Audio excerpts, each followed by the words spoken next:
ಸೇವೆಗೆ ತೊಡಗಿಸಬೇಕು ಅನ್ನೋ ಒಂದು ಮುಖ್ಯ ಉದ್ದೇಶದಿಂದ ಸಮುದಾಯ ಟಿವಿ ಟ್ರಸ್ಟ್ ಶುರು ಮಾಡಿ 7 ವರ್ಷ ಆಯಿತು. ತನ್ನ ತಾಯಿಯವರ ಆರೋಗ್ಯ ಸಮಸ್ಯೆ ಹೇಗೆ ಒಂದು ಮುಖ್ಯ ಕಾರಣ ಆಯಿತು ಈ ಒಂದು ಟ್ರಸ್ಟ್ನ ಶುರು ಮಾಡಲಿಕ್ಕೆ ಪ್ರಾರಂಭಿಸೋಕ್ಕೆ. ತನ್ನ ತಾಯಿಯವರು ಶ್ರೀಯುತ ಅಂಜನವರ ತಾಯಿಯವರು ಲಾಸ್ಟ್ ಸ್ಟೇಜ್ ಕ್ಯಾನ್ಸರಿಂದ ಬಳಲ್ತಾ ಇದ್ರು.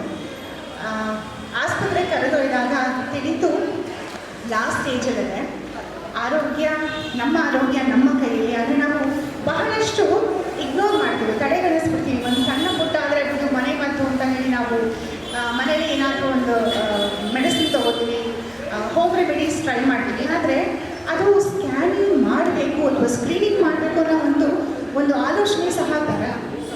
ಹಾಗಾಗಿ ಈ ಒಂದು ಆಲೋಚನೆ ಮಹಿಳಾ ಆರೋಗ್ಯ ಎಷ್ಟು ಇಂಪಾರ್ಟೆಂಟು, ಮಹಿಳೆಯರ ಆರೋಗ್ಯ ಯಾಕೆ ನಮ್ಮ ದಿನನಿತ್ಯದ ಕೆಲಸಕ್ಕೆ ಎಷ್ಟು ಸಪೋರ್ಟಿವ್ ಆಗಿರುತ್ತೆ. ಒಂದಷ್ಟು ಒಳ್ಳೆಯ ಆಹಾರ, ಮಿತವಾದ ಆಹಾರ, ಶುದ್ಧ ನೀರು, ಒಂದಷ್ಟು ವ್ಯಾಯಾಮ ಹಾಗೂ ಒಳ್ಳೆ ನಿದ್ದೆ, ಇದೆಲ್ಲವೂ ಇದ್ದರೆ ಮಹಿಳೆಯರೆಲ್ಲ ಎಲ್ಲರಿಗೂ ಆರೋಗ್ಯಕರವಾದಂಥ ಜೀವನ ನಡೆಸೋಕ್ಕೆ ಸಾಧ್ಯ ಆಗುತ್ತೆ. ಆದರೆ ಆ ಒಂದು ಅಸಾಧ್ಯತೆ ಶ್ರೀಯುತ ಅಂಜನ್ ಕುಮಾರ್ ಅವರ ತಾಯಿಯವರು ಬಡವರಿಂದ ಆಸ್ಪತ್ರೆಯಲ್ಲಿ ವೈದ್ಯರ ಮುಖಾಂತರ ಗೊತ್ತಾಗುತ್ತೆ ಲಾಸ್ಟ್ ಸ್ಟೇಜಲ್ಲಿದ್ದಾರೆ. ಈ ಕ್ಯಾನ್ಸರ್ ಹೇಗೆ ಗುಣಪಡಿಸ್ಬೋದು, ಇದು ಎಲ್ಲದಕ್ಕೂ ಇಂಪಾರ್ಟೆಂಟ್ ವಿಷಯ, ಬಹಳ ಮುಖ್ಯವಾದಂಥ ಸಂಗತಿ ಸ್ಕ್ರೀನಿಂಗ್. ಮಹಿಳೆಯರು ನಾವು ವರ್ಷಕ್ಕೆ ಒಂದ್ಸಲ ಮಾತ್ರ ಆರೋಗ್ಯ ತಪಾಸಣೆನ ಮಾಡಿಸ್ತೀವಿ. ಖಂಡಿತ ಒಳ್ಳೆಯ ಕೆಲಸನೇ ಮಾಡ್ತೀರ.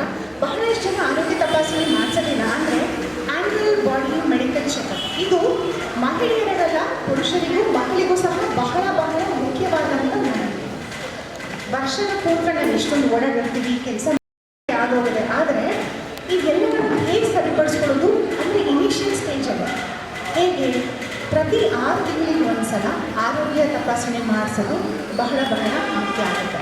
ಸೊ ಶ್ರೀಯುತ ಅಂಜನ್ ಕುಮಾರ್ ಅವರ ತಾಯಿಯ ಈ ಒಂದು ಹಿನ್ನೆಲೆ ಅಂಜನ್ ಕುಮಾರ್ ಸರ್ ಅವರಿಗೆ ಬಹಳವೇ ಮನ ಮುಟ್ಟಿತು.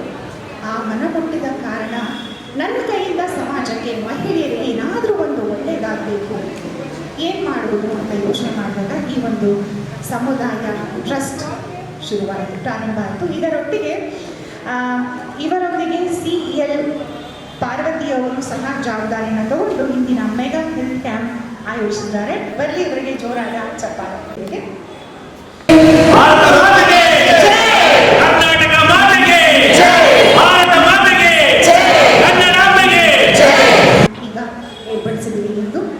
ಸೊ ನಮ್ಮ ಹೆಮ್ಮೆಯ ಶಾಸಕರು, ಅದು ಮಹಾಲಕ್ಷ್ಮಿಯವರು ವಿಧಾನಸಭಾ ಕ್ಷೇತ್ರದ ಹೆಮ್ಮೆಯ ಶಾಸಕರು, ಜನಪರ ನಾಯಕರು ಸಹ ಮಾನ್ಯ ಶ್ರೀ ಗೋಪಾಲಯ್ಯ ಅವರು ಅವರ ಅಮೃತ ಹಸ್ತದಿಂದ ಇಂದಿನ ಕಾರ್ಯಕ್ರಮನ ದೀಪದ ಬೆಳಗೋ ಮುಖಾಂತರ ಶುರು ಮಾಡಿದ್ದಾರೆ. ನಾ ವೆಂಕಟೇಶ್ ವಿದ್ಯಾಸಂಸ್ಥೆ ಮುಖ್ಯಸ್ಥರು, ಇವರು ಮಹಾಲಕ್ಷ್ಮಿ ವಿದ್ಯಾಸಂಸ್ಥೆಯ ಜನರಲ್ ಸೆಕ್ರೆಟರಿ ಆಗಿದ್ದಾರೆ. ದಯವಿಟ್ಟು ವೇದಿಕೆ ಮೇಲೆ ಬರಬೇಕಾಗಿ ವಿನಂತಿಸ್ತೀವಿ ಸರ್. ಶ್ರೀಯುತ ನಾ ವೆಂಕಟೇಶ್ ಬಾಲಿ ಜೋರ ಚಪ್ಪಳೆ. ಸಮುದಾಯ ಟ್ರಸ್ಟ್ ಮೆಗಾ ಹೆಲ್ತ್ ಕ್ಯಾಂಪ್ ವತಿಯಿಂದ ಒಂದು ಪುಟ್ಟ ಗೌರವಾರ್ಪಣೆ ಶ್ರೀಯುತ ನಾ ವೆಂಕಟೇಶ್ ಅವರು. ಇಲ್ಲಿ ನೆಲೆಸುವಂಥ ಎಲ್ಲ ಮುಖ್ಯ ಅತಿಥಿಗಳು ಹಾಗೂ ಗಣ್ಯರ ಪರವಾಗಿ ಒಂದು ಪುಟ್ಟ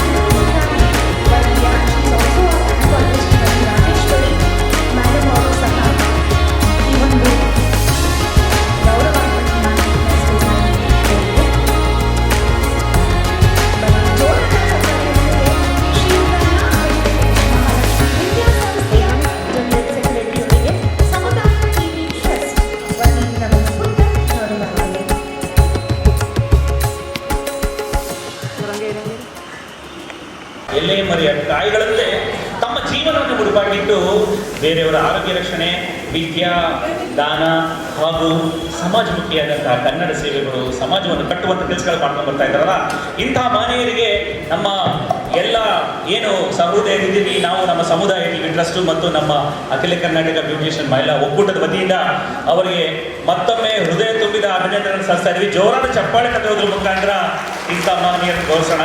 ಧನ್ಯವಾದಗಳು ಬಂದಿದ್ದಕ್ಕೆ. ಗೋಪಾಲಣ್ಣ ಅವ್ರನ್ನ ಸನ್ಮಾನಿಸಿದ್ವಿ ಅನ್ನೋ ಅಷ್ಟು ಸಂತೋಷ ನಾವು ಪಡ್ತೀವಿ. ಧನ್ಯವಾದಗಳು. ನಿಮ್ಮ ಸೇವೆ ಹೀಗೆ ಮುಂದುವರಿಸ್ತಾ ಇರಲಿ. ಹಾಗೆ ನಮ್ಮ ವೆಂಕಟೇಶ್ ಮೂರ್ತಿ ಅಣ್ಣ ಅವರು ನಾಗ್ಪುರ ವಾರ್ಡ್ ಪ್ರೆಸಿಡೆಂಟು, ದೇವನಿಂದ ಕೂಡ ನಮಗೆ ಪ್ರತಿಯೊಂದು ವಿಚಾರದಲ್ಲೂ ಕೂಡ ಜೊತೆಗಿದ್ದಾರೆ. ಹಾಗೆ ಸ್ಥಳೀಯ ವಾರ್ಡ್ ಪ್ರೆಸಿಡೆಂಟು ಸಂತೋಷ್ ಅವರು ನಮ್ಮೊಂದಿಗಿದ್ದಾರೆ. ಆಮೇಲೆ ಅಣ್ಣವರು ನೋಡಿ, ಜಂಕ್ಷನ್ ಬಂಕ್ಸ್ ಇಲ್ಲ ಅಂದ್ರೂ ಕೂಡ ಜೊತೆಗೆ ಕರ್ಕೊಂಡೋಗಿ ಬನ್ನಿ ನಾನು ಕೊಡಿಸ್ತೀನಿ ಅಂತ ಮಾಡ್ತಾರೆ. ಇದಕ್ಕಾದ್ರೂ ಜೋರಾಗಿ ಚಪ್ಪಾಳೆ ತಟ್ಟಬೇಕು ನಾವು ಒಮ್ಮೆ. ರವಿಕುಮಾರ್ ಅಣ್ಣವರು ನೋಡಿ, ಹೇಳ್ತಾ ಹೋದ್ರೆ ಸಮಯ ಸಾಲಲ್ಲ. ಆದರೆ ಪ್ರತಿಯೊಬ್ಬರು ಸೇವೆಯನ್ನ, ಪ್ರತಿಯೊಬ್ಬರ ಕೊಡುಗೆಯನ್ನ ನಾವು ಸ್ಮರಿಸಿದ್ರೆ ಮಾತ್ರ ಸಮಾಜದಲ್ಲಿ ಉತ್ತಮ ಪ್ರಜೆಗಳು ಆಗಲಿಕ್ಕೆ ಸಾಧ್ಯ. ಅಣ್ಣ, ನಮ್ಮ ಸ್ಥಳೀಯ ಶಾಸಕರು ಗೋಪಾಲಣ್ಣನವರು ಒಳ್ಳೊಳ್ಳೆಯ ಬೆಂಬಲಿಗರು, ಒಳ್ಳೊಳ್ಳೆಯ ಸ್ನೇಹಿತರನ್ನು ಇಟ್ಕೊಂಡಿದ್ದಾರೆ.